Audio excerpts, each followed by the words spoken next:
Pinalayas ko kasi kami nung kapatid ko. Wala nga ako kami pangkain ngayon eh. Kagabi ay may nagchat sa akin. Nakita niya nga raw yung nag-viral na mag-ama na nanlilimos sa may Kamuning. Kahit na 2 oras lang aking tulog ay agad akong umalis para makita ang mag-ama. Ang sabi sa akin, baba lang ako ng Florida at makikita ko yung Mercury sa tapat ng Jollibee. At doon nga daw sila nakita. Dito nga ay hindi ko sila nakita sa may Mercury. At ang akala ko nga ay hindi ko sila makikita. Ngunit sinubukan ko pa rin na hanapin sila. At sa bandang huli ay nakita ko na rin sila. Nakita ko silang nagbebenta ng mineral water. Para may makain sila, ang kanyang panganay na anak ay tumutulong na rin sa pagbebenta. In-interview ko na nga dito si Kuya kung bakit nandun sila sa parisan ni Diwata at tinanong ko na rin kung bakit sila nasa kalye. Pinalayas ko kasi kami nung kapatid ko.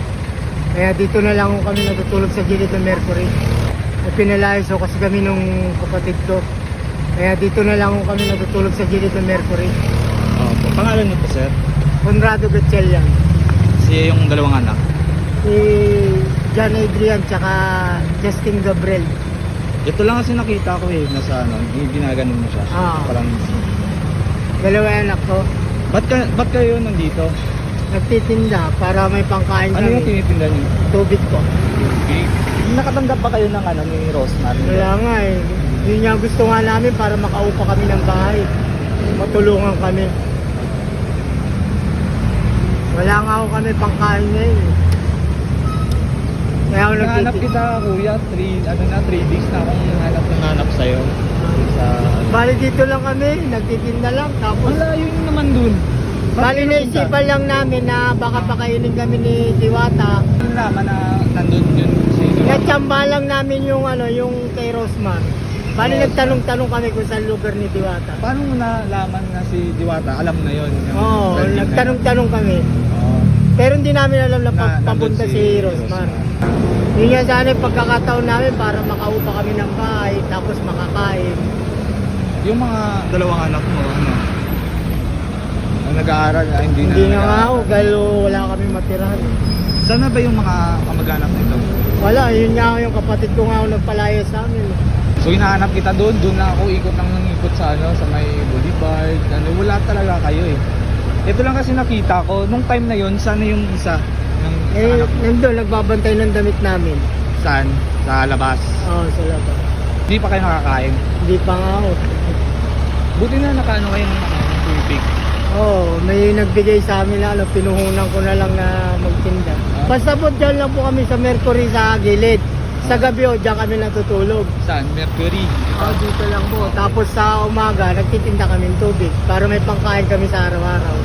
Hindi pa kayo nakakain ngayon. Hindi pa nga po. Ilang na kayo dito? Buwan na kayo dito? Mag-iisang buwan pa lang po. Mga 1 buwan kayong pinalayas. Oo. Bali yung nagpapakain na lang sa amin yung mga kasama namin po. Kung may magbibigay sa inyo, dito lang kayo, kuya. Opo, para dito lang mapuntahan ako. ko kayo. Pagka wala kami rito, sa gabi kasi, doon lang kami natutulog sa hapon na. Okay. Sa tanghali kasi, pinapatulog ko ron sa ilalim ng tulay itong mga to. Doon lang kayo natutulog. Oo. Kawawa yung mga bata. Ang gusto ko lang naman kasi magkatrabaho na, yung bang caretaker lang ba ng bahay para hindi na kami natutulog sa kalsada. Yung parang stay. Oo, kahit wala akong sahod, tapos yung pag-aral ko lang mga anak ko, mamakain kami araw-araw. Baka kasi makita ng mga tao at gusto kang tulungan. Anong gusto mong Salamat na lang pagka ganun po. na may tumulong? Oo, kahit naman po pang negosyo lang, tapos may matirahan kami, mapag-aral ko yung 2 anak ko. Hindi na namin kasi naasahan na darating si Rosmar noon. Nagpunta lang kami ron para mag-apply kay Diwata na magtrabaho. Busy pala si Diwata. May nakakita nga sa inyo dito. Tinimbrihan ako. Sabi, kuya, sila tayo sa Mercury, harap ng ng Jollibee. Nung doon na ako, nakita ko kayo. Kayo na nga. Dito lang kami sa umaga hanggang mga alas 12. Tapos sa alas 12, pinapatulog ko na to. Doon na kami tumatambay sa Mercury. Kasi may kumita na kami nung pangkain namin ngayon hanggang hapunan. Wala kayong ano, wala kayong cellphone yun. Wala nga po, nabenta ko nga po yung cellphone kong dalawa. Dalo, isang buwan na ho kami ano. Walang tayo. Oo. Kaysa naman ako, bumali na ho ako magutom, wag lang yung mga bata. Kaya naisipan ko na lang, may natitira akong 400, pinang negosyo ko na lang. Oo. Kaysa naman na magutom yung mga anak ko. Gutom na kayo? Gutom kayo? Gusto na kumain? Gugutom nga po, dahil di pa ho naubos yung paninda namin. Tapos pag naubos yan, bibili na naman kami. Yung tinubo ko, yun ang pangkakain namin. Ano pa kung nangangarap sa inyo, 3 araw na kasi may trabaho din naman kasi ako. Pag tuwing umaga, pupunta ako dun sa ano, akala ko kasi dun kayo tumatambay. Sabi Hindi. kasi ng tindera, nandun kayo tumatambay sa may puno. Ano pang umanap dun, wala eh. Kasi kung doon kami natambay, wala kami matutulugan doon. Pumunta lang talaga kayo doon kay Diwata. Dito Asan na kasi, yung ano mo? dito kasi may Yung asawa mo? patay na. Anong kinamatay ng asawa mo? Goiter sa lalamunan. Tagal na? Kaya meron lang apat na taon kasi 2 taon pa lang to.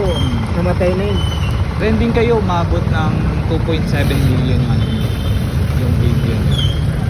Yun nga, hinintay namin na may makatulong sa amin. Kaya, ang ganda ng ano mo eh, yung tuwa mo.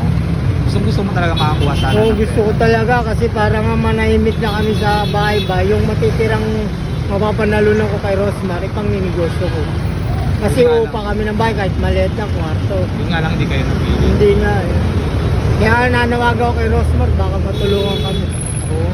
Kaya pag nga namin yun, kaso lang busy talaga eh. Pero malay mo, itong video na to, maano kayo, mapansin. Yun lang naman gusto kong mangyari, yung magka-negosyo kami, yung tinda-tinda lang tapos magkabahay lang kami 3 para yung mga bata. Kasi naawa rin ako sa bata, nilalamig din eh. Kasi hindi ka pa gabi- nakahanap ng ano, ng trabaho. Ha? Trabaho. May trabaho ako pagka yung sa construction eh, kaso nga lang wala mag-aalaga sa mga Yun bata. lang. No? Kaya gusto ko lang yung magtitinda lang ba sa harap tapos mapag-aaral ko to. Yung mahatid sundo ko, pagka nahatid ko na, hindi magtitinda na ako. Eh, sa loob nga ng 1 linggo, 2 beses lang kami maligo eh. Ilang taon na si ano, Justin? Maglilima. Ay, Si 5 na ano, pala. Si Ayan. Si, magsa-shop. Hindi pa nga ako napag-aaral mo nga yan. Luminto na ako. Palipat-lipat kami ng ano. Yung gusto ko talaga, matigil kami sa pagtitinda. Kasi natatakot din ako, maraming sasakyan. Baka maano rin yung mga anak ko. Eh, wala kang sila magagawa, kundi magtitinda kami, talagang hindi kami kakain pag di kami nagtinda. Wala pa nga kaming ganong benta, hindi pa nauubos. Ngayong umaga, hindi pa kayo kumain. Hindi pa nga eh, alas 7 kami nag-umpisa. Buti lang may nagbibigay naman sa kanila. Meron eh, yung guardia rito. Minsan nagpa-parking ako rito, binibigyan ng 10. Ay, yung mga kung ano mo. Oo, yung po parking dito sa bangko.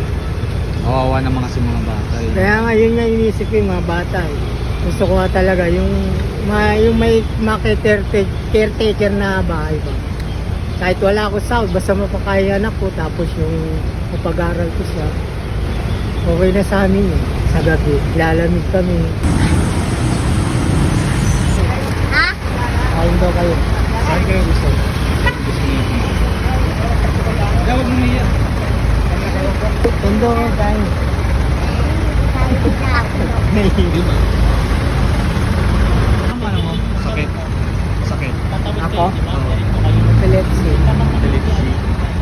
Lagi ka bang na ano? Hindi na ako. Pero okay naman ngayon. Excited na nga rito ang dalawang bata para kumain sa Jollibee. Sila yung mga tao, kahit konting tulong lang ay na-appreciate nila. Ang babait nga ng mga anak ni Kuya Boy. Ang bunsong anak niya ay makulit at sweet. At ang panganay naman ay masipag at mabait. Hindi mo masasabi na napapabayaan ni Kuya Boy ang mga anak niya dahil kitang-kita naman na malinis ang kanyang mga anak. Kahit na nasa kali lang sila natutulog. Tinake out nga nila ang natira nilang pagkain para sa kanilang hapunan. Pagkatapos, tingnan namin kung saan sila natutulog. Dahil nga sa video na nag-viral ay nakarating din sa mga kamag-anak.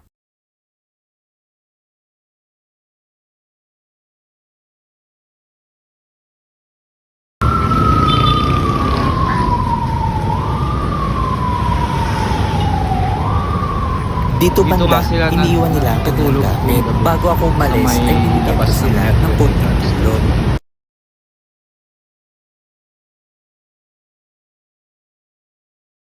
Salamat ha. Dito ka lang muna. Ay. So ano, layo na.